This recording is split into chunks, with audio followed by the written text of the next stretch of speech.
Welcome everybody to the wrap-up session 2. I would like to invite, first of all, our two panelists and commenters to the recommendations that we are going to have. First of all is Hannes Mollenhauer. So please come to the stage.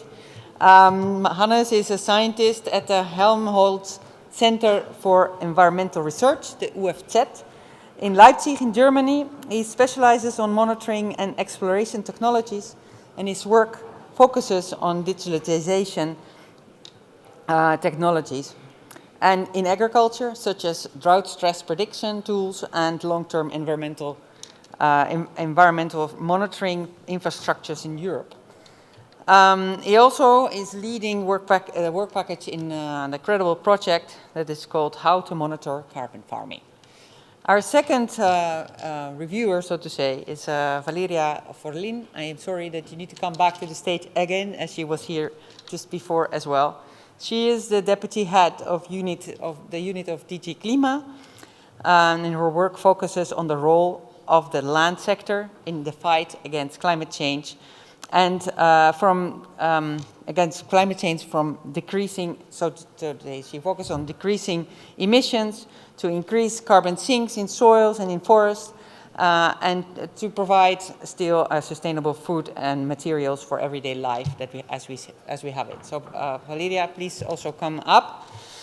And then we have our three selected recommendations. So again, this is not the full scope what we have been doing today at the summit, but just exemplary recommendations of the sessions that we've had today.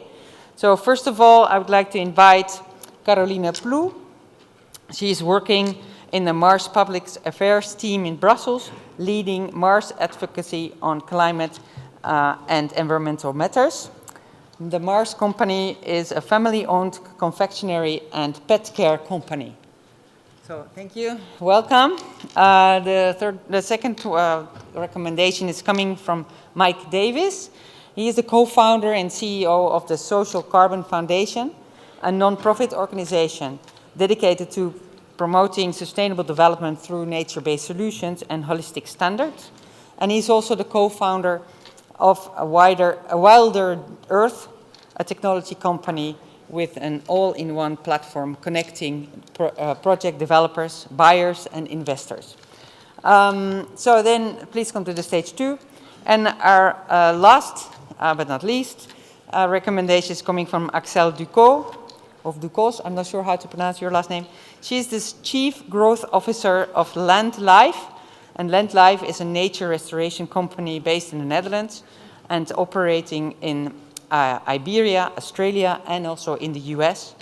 Land Life leverages the voluntary carbon market to develop higher integrity reforestation projects, such as using its technology to turn degraded, non-productive land back into thriving ecosystems. So thank you and welcome to the stage.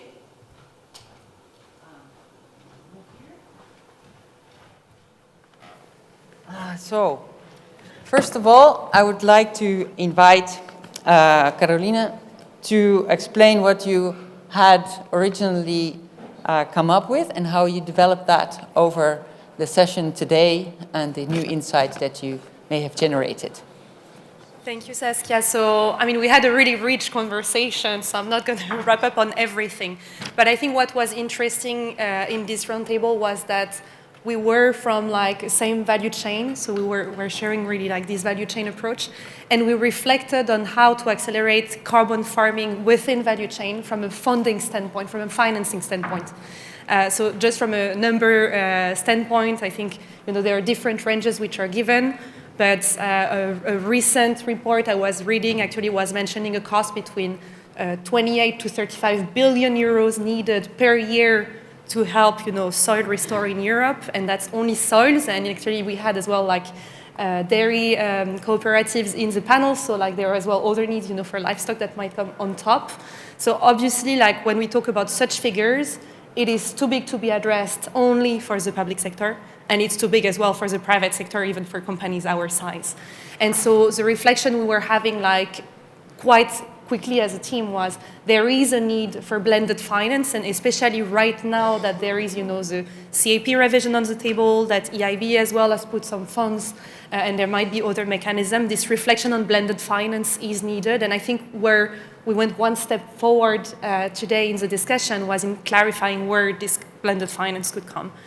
And actually, the reflection was where in particular it could be interesting to have public funding coming in is for the upfront costs that farmers have to support, like soil analysis, advisory costs. And this is especially true for farmers who don't have a direct access to the private sector in the value chain, so maybe smaller farmers or farmers who are more isolated, so especially true for those. And then the second case where we were thinking that blended finance could be really helpful is actually to reward the fact that the value chain is working together. So we just heard, in this previous session, I don't think everyone was there, but there was a good description both from Friesland Campina and Soil Capital that sometimes you don't have all off-takers agreeing, and that creates a challenge. So how could, for instance, public funding incentivize off-takers to work together so that really you have then farmers who have a real business case with all their crops, if it's crop rotation we're speaking of, or all, the dairy they're providing, which is valued from a money standpoint. Thank you very much. We were also would be wondering what the audience thinks of this recommendation. So for this, we have made a Mentimeter. So I would like to ask the booth in the back to put up the first Menti question. So the question is on funding mechanisms for Scope 3 solutions. So please put in you can see the QR code with the code also in the top is 77747532. And while you are putting in your questions towards Axel, to Carolina, sorry, maybe I could ask for a reflection from first Hannes. Okay, from me first. Before I start with my reflection, I wanted to thank you, Saskia, because as you introduced me, I'm more looking at monitoring aspects, not at financial schemes or policy making. And that's why I spent the day to join your sessions to learn more about how value chains are working and to getting a bigger picture of all of that. So thank you that you motivated me to learn more about carbon farming, and next time I have to read the emails more carefully what you are asking me to reflect on. Anyways, I think from my point of view, since we are at the Carbon Farming Summit, I think we have to highlight again that the Scope 3 indicators are beyond the CRCF scheme. I think this is something important to highlight. And even though we have the Greenhouse Gas Protocol and the CSDR scheme, there's still the issue of this double counting stuff, or also the attribution where to attribute the reductions. But as I told, I want to highlight a bit more the monitoring aspects. I think the crucial point when we are talking about how to monitor these indicators is how we get transparency access to this value chain data for all the people involved there. So some farmers, even though it are not even possible to make a good calculation, is it the structure of the farm or also aspects of time and costs, and so there's a variation between the data-driven approaches, which we should be more precise than the modeling approaches, and so this will also end in difference in between at the end in the calculations, how to for the Scope 3 indicators, and then how to put a credit on it. And so I would say the crucial point we have to think about when we are looking on monitoring Scope 3 indicators is automated processes on the one hand, to standardize them, to make them easier, and also to getting more transparency in the whole value chain. And the other thing is also to enable the farmers and so on. So we need also more ergonomic tools to put on the data, analyze the data, understand the data. I think this is for me the most important points. Yes, if I have to react to the recommendations that Caroline reported from her session, I think I agree completely. This is something we have been discussing already internally. For sure, if we want a market to function well, it's not for the public sector to put a heavy hand on the market itself, but the role is to decrease transaction costs, because when transaction costs are low, that's when a market can work better and be liquid and have less distortions. So what we can do is indeed help farmers access these markets, and the CAP can do that, the Horizon program can do that with projects like the Living Labs approach, where you help really these bottom-up approaches for farmers so that they learn from each other and from the example of the Living Labs. So yeah, advisory services can be already financed under the CAP. The thing is, they're not used so much until now for carbon farming, this cap budget for advisory services. So I think, there is still a lot of potential to improve, to focus public investment in carbon farming. As I was saying in the session below, before this one, we are looking into carbon farming financing from a public-private perspective, and we are organizing a workshop on it in May. So yeah, all these ideas are welcome, and we can continue the discussion there. Okay, would you like to give another reflection to what they have commented on your recommendation? No, I think maybe for you, Valeria, like in this reflection, are you making a distinction between, and the session before was speaking between insetting and offsetting. Mm-hmm. So do you see, because again, the recommendation here was also to reward value chain, and so insetting over maybe, offsetting. Is that something as well you're considering as part of this reflection? Like, I think for the moment, we need to remain open to all possible sources of finance. There are arguments for keeping the efforts and the finance for the efforts within the value chain. There are also arguments for leaving it open for other actors to contribute to the transition of the farming sector, because we need as much investment as we get. So no, on this we don't have a strong view for prioritizing one over the other. I think we need to stay open to different types of finance. And maybe I think the reason I'm raising the question as well is because it was very interesting today in the conversation and in the question we got from the audience, where many people were saying, actually, is it the right thing to focus on greenhouse gases when there is a chance to focus on resilience or a more holistic approach? And the conclusion we come up with is that this resilience approach exists more within a value chain because you have obviously like more balanced interests and purely focusing on carbon. So just to give you like the context in which as well like this conversation. Yes, but the two things are so interlinked, mitigation and adaptation. They often come from the same type of practice that are both good for mitigation and adaptation, and even in a purely offsetting context in which it's a company that has nothing to do with food supply chains that buys the offsets, resilience will always have an impact. For instance, when you look at liability and permanence risks, so the risks of carbon reversal, which needs to be taken into account when you quantify the net benefit of an activity, you need to put some carbon removals aside in a buffer to account for the risk of carbon release. But if you can show that your practice is particularly resilient to risks related to climate change and droughts, then you need to put fewer carbon removals in this buffer. So even if you, as a buyer of an offset, you don't care about resilience, in the way the units are calculated, the resilience is already embedded in the mitigation practice and in the way this mitigation practice is accounted. So I think resilience always goes in hand with mitigation, whether you care about it or not. Okay, thank you. Yeah, it somehow seemed to be a technical problem with the Menti. So I would like to ask for some questions from the audience. Daniel here is hopefully having a microphone. Oh, they're here. Sorry for that.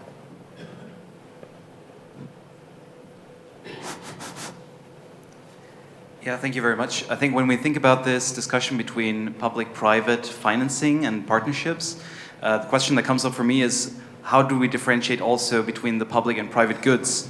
We have, of course, public benefits in terms of carbon sequestration and also building up resilience. But a lot of part of that is also on the agri-food corporates with their supply chains, building up that resilience. This is what they are profiting also from with less, reduced harvests and things like that. So I think when we talk about cost sharing, we also need to think about benefit sharing in that sense.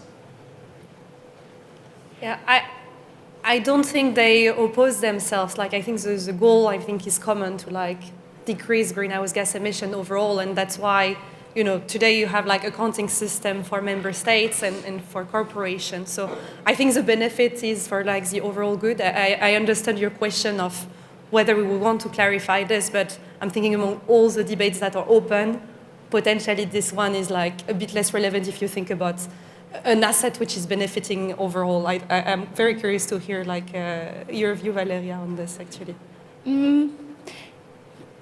I'm not sure I understand the opposition of the two things either.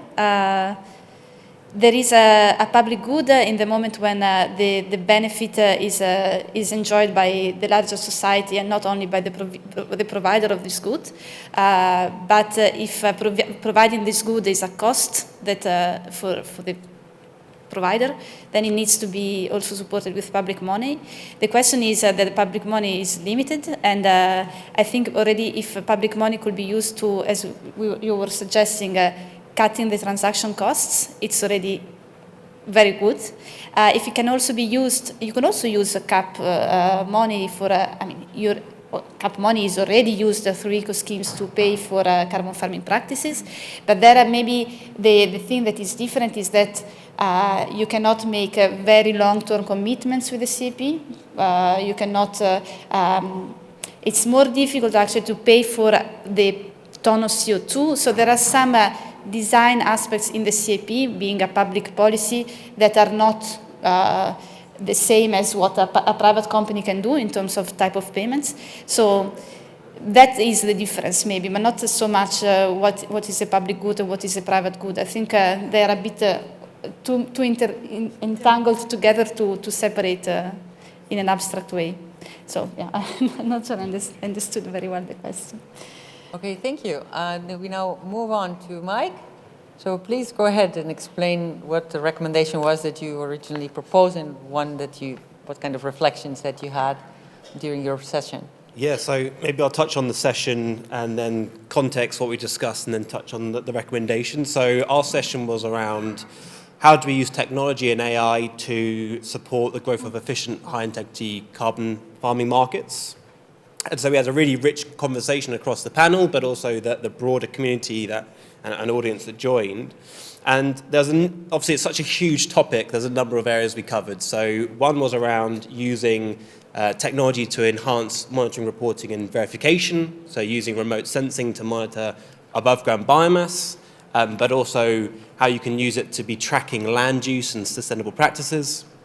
We also looked at how technology can be used to digitize methodologies for the monitoring, reporting and verification, but also around certification. So how can you speed up the project life cycle so they can start claiming their impacts in a far more fast-tracked manner, rather than historically in the carbon market can take several months, if not longer, to do so. We also touched on data validation and how we can use technology to streamline that and improve it, but also automate a number of verification in terms of the outcomes and claims made by those projects, and also supporting the transparent reporting, again using remote sensing to give that clear kind of visualization of the impact on the ground rather than this conceptual impact through pure data. I think the key themes that we took away from that is technology is very much a tool. It is not the silver bullet. We have a huge amount of data, but really we need to make sure that that data is not only accessible, but also simplified and can be adjusted for different stakeholders. So one of the key findings we had is that for farmers, what is really important for them and is going to really support adoption is that it needs to actually be tangible for them. There needs to be some real insights which they can implement on the ground. Data for the sake of data isn't going to change it, and it's not going to result in any tangible or scalable applications. We also highlighted the holistic piece, which was mentioned a little bit earlier, in that really, if we're looking at carbon farming, carbon is one important metric, but we need to be going beyond that, looking at the social impact, biodiversity, for example. And that involves its own unique technology, but also different ways of doing that monitoring. So there needs to be a blended approach as to how you're doing that. And also technology itself has the opportunity to really empower the monitoring by landowners themselves and farmers, so they can design bespoke solutions which are going to directly benefit their land rather than just a top level approach. So very much building on what was mentioned earlier, using it to really support the ground up strategies. In terms of recommendations, the primary one we found for policymakers, landowners and project developers is that we really need to support and participate in digital platforms that improve transparency and also access to these markets, but also ensure fair pricing for the landowners and reduce reliance on intermediaries.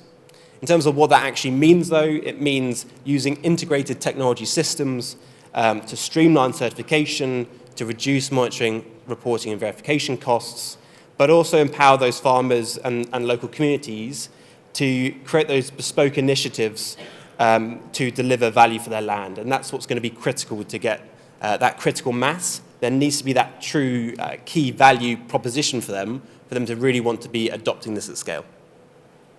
Thank you very much. Well, I think that this one is a little bit better for you, Arne. But I wanted to start also from a more value chain side of view, because I wanted to cite two people. I was in a session today where Mike also was in the panel, and one person was Mark. He is a farmer, and he is part of the former livelihood project. And Mark said regenerative agriculture is not binary. So that means like you won't become overnight the master of all the practices, and you can solve all the problems which is coming when you transform your farm. And the other statement was from Eric. He's the CEO of Livelihood. Yep. And he said a high complex system doesn't mean that it's have a high integrity. And these two statements were running through my mind a couple of hours, and yeah, for me it was like to see the parallelism between these two transformation processes. Like it's for an MRV, it's somehow the same like for a farm. You have to start somehow simple because we have targets we want to reach. You cannot come up with a high complex system which nobody's able to work with. So start simple, validate your processes, validate your scenarios, and if you see more issues or more features do you need, add them. Yeah, this could be like just a monitoring part. This could be also like a documentation part. So multi-purpose tools. For instance, there are regulations where the farmers have to do documents for, but they can also need it like for the credits to report and so on. I think this is for me the take-home message. Like start simple, know what you want to do, make the process clear, validate it, and then see what is the next step and what is needed from digitalization or tools, digital tools, yes. So, yeah, does that correspond to what the audience is telling us? They want transparency, speed, cost reduction. And happy farmers. And happy farmers, yeah, well, we all want that. That probably should be in the middle. But yeah, does that resonate then with the recommendation that you would give on top of this recommendation? Or is it, yeah? Yeah, I think it's, with everything, it's context specific and really focusing on what is the key outcomes that project is doing and also what are the key variables that project's going to be tracking. So if it is a regenerative agriculture project, it's going to be very different from an agroforestry scheme to a peatland restoration activity. So making sure it's bottom up, but you're using that technology where suitable. And so I think there's that need for that flexibility, but we're going to be increasingly seeing the use of AI and remote sensing to really streamline those processes. And at present, what we're seeing is ground truthing is really important. But as we keep training our models and improving them over time, it's going to lower that cost even further and ultimately support that scalability. Do you feel that that there is too many different models on the market, and whether or not that might cause an issue in the future? I think the most important thing is the robustness of the outcomes. So ultimately, us as a standard, when we're certifying projects, there will be analysis as to uncertainty, analysis as to whether the sampling approach and so forth are acceptable, the model and so forth. And ultimately, the proof is in the pudding. If it's not a good model, there's going to be a higher uncertainty, and the project is going to be able to claim less because they're going to have to account for that uncertainty. So what you'll probably see is over time, there might be a wide range of models right now, but there'll be a consolidation because some will be clearly seen to be superior to others. But it's great to have as many models as possible because we learn, we figure out what works and what doesn't, and we can take an iterative approach to evolve accordingly. Okay. Valeria, what's your policy perspective on that? No, this is one of my favorite topics. Also in setting is one of my favorite topics. But just as I was mentioning in the previous session, this really resonates with the idea of this single benchmarking system for sustainability, a mouthful, but this was one of the main recommendations from the strategic dialogue. So this group of agri-food stakeholders that made recommendations to the Commission last year. And it's one of those recommendations that is clearly taken up in the communication, in the Commission's vision for the future of agriculture and food that was published two weeks ago. So the mission of this benchmarking system is really clear. Farmers need to provide data only once, and this same data should just be the same that are then used by food companies, by CAP authorities, by national inventories, and so on. But what I like in your perspective is that you're saying we are going towards an abundance of data. We come from now a scarcity of data, but we have more and more data, maybe even too much. I mean, too much in the sense that it can be difficult, complex to manage. But if with these new digital technologies and artificial intelligence, you manage to reduce this complexity, and especially, like you said, maybe farmers eventually will need to provide data 0 times instead of just once, because you have machine learning, you have remote sensing. So really if you could even minimize the amount of data points you asked for the farmers, because I think in the previous session, Lisa was showing that the huge share of MRV costs comes from activity data. So the farmers have to say what they are doing. If some of these things they don't even need to report, and you can see from remote sensing images, it all becomes much simpler. And this is a huge boost, enhancer of this type of approaches. Because if I was a farmer, I would be really hesitant to enter a program that requires me too many data, of course. So thanks. I couldn't attend, but thanks for the recommendation. Very good, thank you. Is there a question from the audience? To Mike? Yes?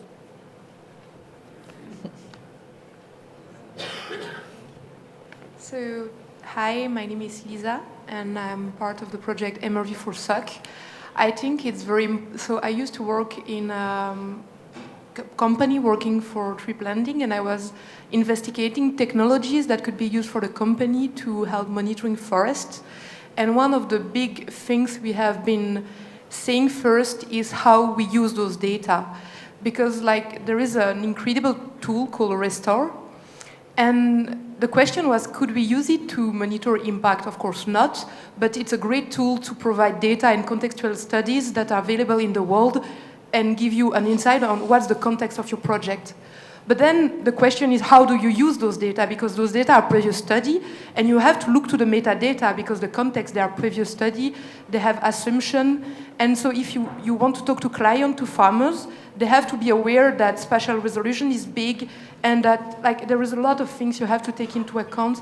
And it's not only about we have data, but how you use them and what are the limits. When you want to monitor trees, you cannot use 10 meters to detect a tree. You need higher spatial resolution like drones or Maxar. So just how do you include that to develop technology, how do you support companies, farmers to analyze their data, interpret them properly with limitations, and thank you.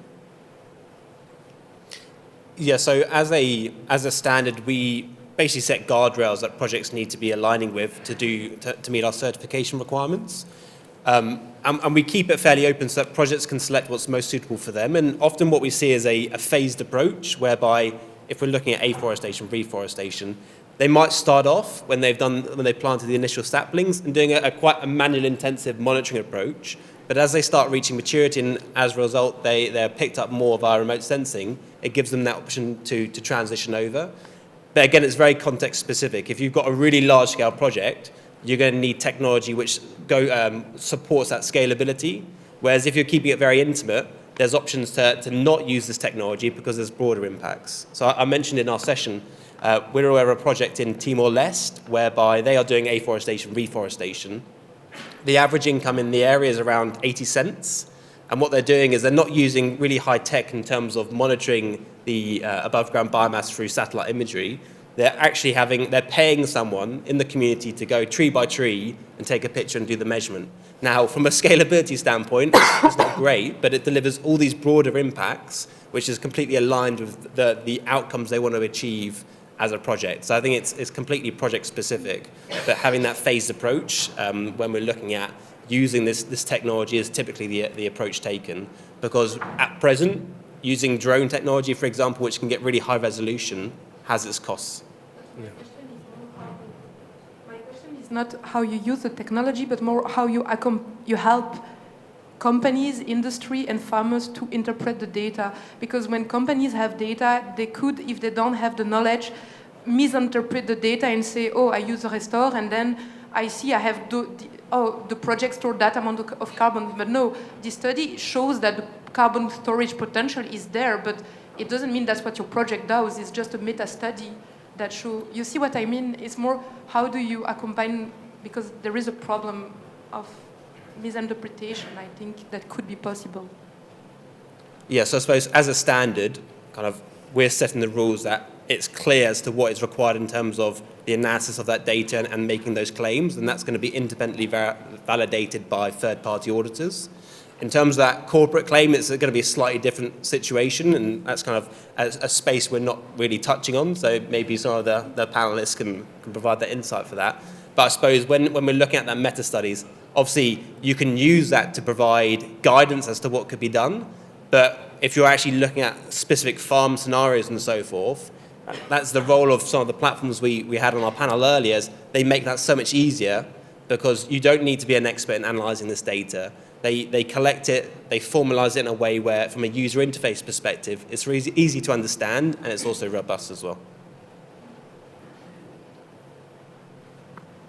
Thank you very much for this explanation. And I think there's one question / sneaky recommendation that I'd like to add. After developing projects, especially with smallholder farmers in countries like Timor-Leste, we've learned that there's a big difference between data value creation and value capture. And you have very elaborate and very progressive systems for value capture, but make sure that there is no discrepancy between the person who created the value and those who benefit from that value after value capture. And especially by using remote sensing systems, you lose that connection between the farmers who created the value and those who have captured it, and then apply it in any of the claims that you've already referenced to. So if it simplifies the value capture, make sure that the farmers are still in charge of that value in the end. Thank you. Yeah, I think it was a good recommendation. Yeah, very good. So thanks for that. We must move on to our last speaker. So please, Axel, tell us what your recommendation was and what you learned during your meeting of today. Thanks, Saskia. And we've heard a bit in each session the importance of holistic, and our session was all about being holistic, right? And how we all know how biodiversity, soil diversity is so important, but how do we, what can we do to bring both more funding to that part to support it, but also to generate revenues when people are creating gains around biodiversity. So the session was really interesting. We had 3 practitioners. It was really a practitioners hands-on session with 2 case studies coming from the agricultural setting and myself sharing an example from the forestry setting. And we had also a great discussion with the audience. It was a very engaged session. What we saw, there was a lot of commonality on the fact that everybody agrees and recognizes that biodiversity and all the co-benefits that come are hugely important beyond carbon, that we need both. I think you said it's both sides, and we need them both. And that this can be created both, of course, within the value chain, but that those benefits can also come from outside the value chain, that we need to find this good balance between land that is used for productive uses, whether for food, for wood, but also for just natural restoration and natural elements and parts in this big landscape mosaic. The second thing is that we saw, because we shared our case studies and we saw we were all trying to find a way on how to do this, is that today the carbon market itself doesn't really fully value, recognize, and provide the full means to support those biodiversity practices. And that on the other hand, you have a lot of new frameworks coming up on biodiversity, which is great. There is a lot of, I would say, scientific advances in terms of how to quantify. You also have technology improvements with eDNA, bioacoustics. So all of that's come together. There is a plethora of frameworks, which also makes it a little bit confusing to find your way as a practitioner, but also probably as a buyer. We do see that buyers seem to be, so corporates, let's say, seem to increasingly be recognizing the importance of biodiversity and those co-benefits, not just in and out of itself, but also because they're increasingly aware of the resilient risk that they run for their own, supply chain and their own permanence as a business. So all of that was very clear, but the question was really, how do we bring all of this together? Now, there are also encouraging signs, right? In the CRCF, we can see that there is a number of mentions around first doing no harm, which is great, but also wanting to encourage further those co-benefits. I think there were maybe sometimes some terminology, right? These practices are right now qualified as non-permanent, which maybe was felt a little bit as a negative way of mentioning them, when they also bring all those co-benefits, right? And they uniquely bring those. So the recommendation was, everyone was clear that we need to bring those two together, and I think that was where in the discussion it became very clear that we should not be having, some carbon credit going its own way and then some biodiversity credit going its own way. First of all, the biodiversity market is very nascent. It's very small to date. I think it's just a couple million euros. So if we wait for it to grow sufficiently, we're probably going to wait several years, and we collectively felt we did not have time for this. So really here the recommendation was how to much more anchor biodiversity and recognize biodiversity within the CRCF framework in a way that you could, and then there were some different discussions on whether it would be fully integrated or whether there would be kind of the carbon component and the biodiversity component that would be bundled together, which seemed to be probably a good approach of doing it. A number of things, of course, for it to scale, it needs to be something that is operationally feasible. There is, I guess, as much complexity as you want in biodiversity, but how do we make it operationally feasible? Yet, how do we also maintain an ecological integrity? Because it is very linked to different bioregions and different practices. So it would need to be something that is quite scalable, but also reflects and gives some flexibility in terms of the context you're doing this in. The agricultural context is probably quite different from the forestry context, and it could be different within forestry between timber versus pure reforestation from a restoration perspective. So I think all those were the key points we wanted to bring, of really kind of anchoring and embedding it in a way that it's not just carbon, but we really get out of, and that was a term that was used several times in our session, of the tunnel vision we have, right? It's really carbon. It's great, but we need to recognize and value all the other elements that come with it. This is also one of my favorite topics. It's really hard because how can you choose? You just have to choose one out of 6 sessions, and all the other sessions were also so interesting. So next time, Saskia, we meet for 3 weeks instead of 3 days. You're going to be dead. So actually, also yesterday I was in a session about sustainability, but happy that there was another one. All things that we indeed are looking into, as you may have noticed, also the term nature credits is coming more and more to the forefront of discussions. Well, at least until a few weeks ago, now it's maybe not the priority of the political discussions these days, but certainly in at least 3 occasions, the President of the Commission has talked about nature credits in the past months. And so this is a mission statement. We are not yet at the stage of having an operational proposal about it, but talking with our colleagues in DG Environment, they are very much looking into it. They're very much looking at the CRCF as the common ground where we can build in nature credits. So certainly from the perspective of the farmer, of the forester, you don't want to apply to 2 different frameworks, 2 different certification schemes with 2 different methodologies, one for carbon, one for biodiversity. That would be absolutely ridiculous. So we can do this together, also building on the learnings from the development of CRCF. This being said, it will not be easy, because as you have noticed in your discussion, some questions quickly come to mind, especially how you bundle the 2 when the 2 are so much, the 2 dimension carbon and biodiversity are so much interlinked. But okay, for the moment, step by step, what we have, as you mentioned, we have the rules that a carbon farming activity cannot harm biodiversity objectives, nature, environmental objectives.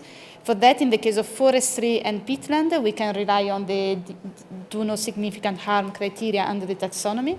For agriculture, it's more difficult because we don't have taxonomy criteria for agriculture, but we can rely on the currently very well-developed environmental legislation that applies to farmers in the EU.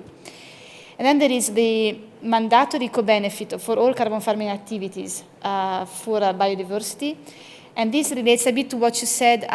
We say non-permanent activities for carbon farming. This is a pejorative statement. But indeed, these are the only activities that are also good for biodiversity, which you cannot say about ducks, BECs, which have other advantages, but not the advantage of co-benefits for nature.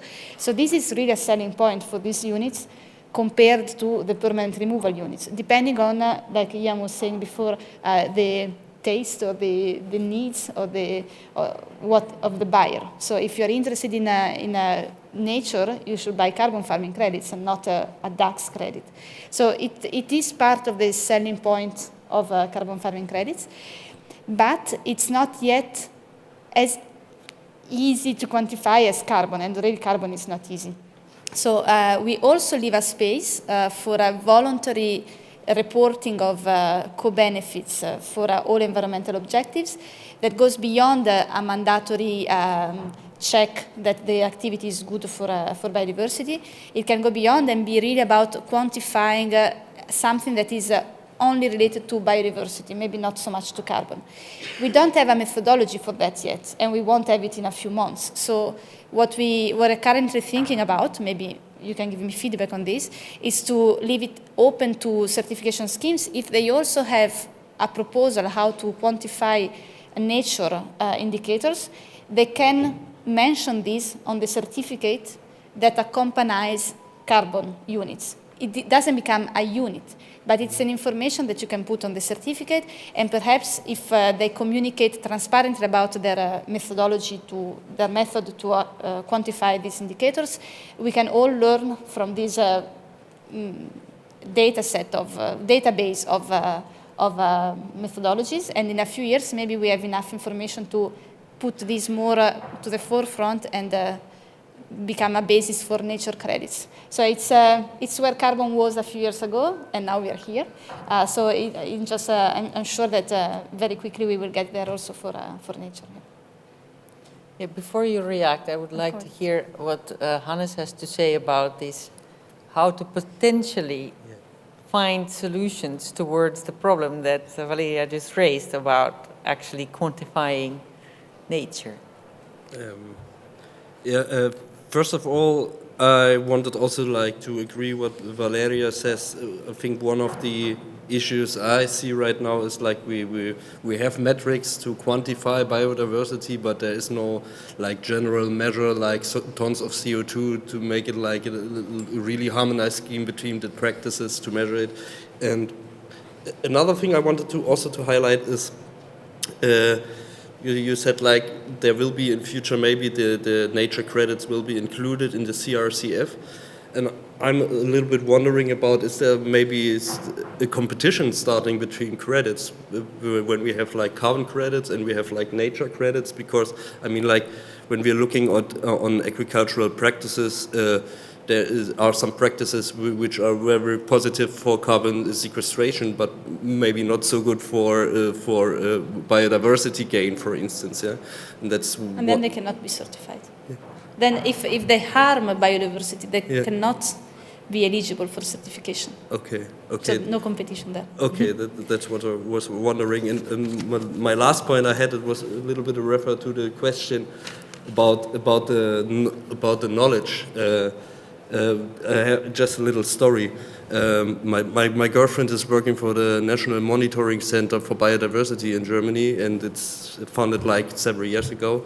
And she was also like included in the development of the strategy how to measure or monitor biodiversity on the national level.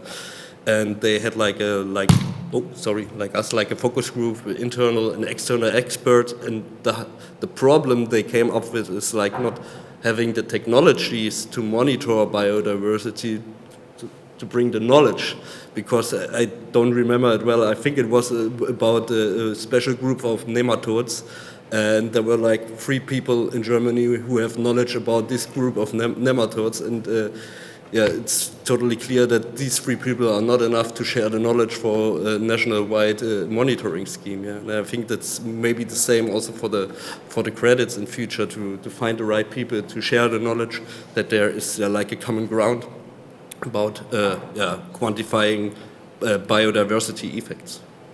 Can I maybe just quickly respond?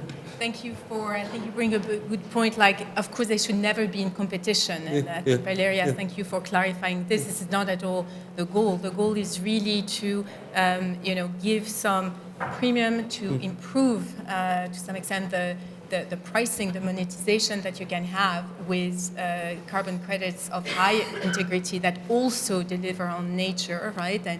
And maybe more and more with even more appreciation for those, so that there can be funding coming into that part also of the activities, and that the practitioners, be they farmers, be they foresters, who work with these practices also, have additional revenue coming to them to support them on developing biodiversity practices and nature positive practices, because they also need to be funded and supported. So the goal is really absolutely never to be in competition, but really to enhance the carbon element of it by recognizing all the other benefits that those good practices bring.